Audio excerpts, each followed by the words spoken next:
this is the spinal cord review as well as the spinal nerve review. Here you can see two cross sections of the spinal cord. The butterfly in the middle is gray matter and the rest of it is the white matter. The anterior side can be noted by the anterior median fissure. It's quite large and quite open compared to the back, which has the posterior median sulcus, which is closed.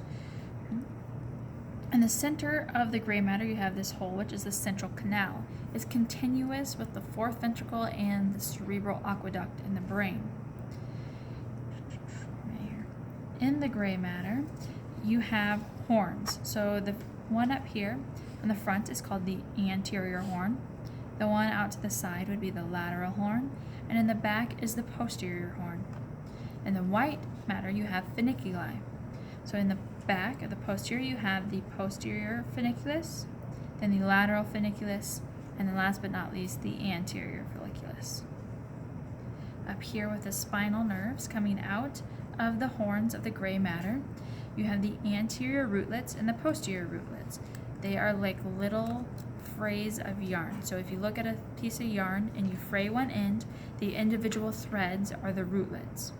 When they come together, they are going to form the roots, which would be like the individual pieces of the yarn. So you have anterior and posterior rootlets, anterior and posterior roots.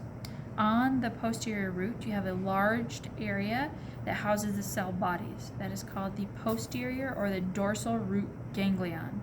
It occurs right before the spinal nerve. So when the anterior and posterior roots combine, they form the spinal nerve. It's like if you take two pieces of yarn and twist them together and it makes a cord. That corded part is the spinal nerve.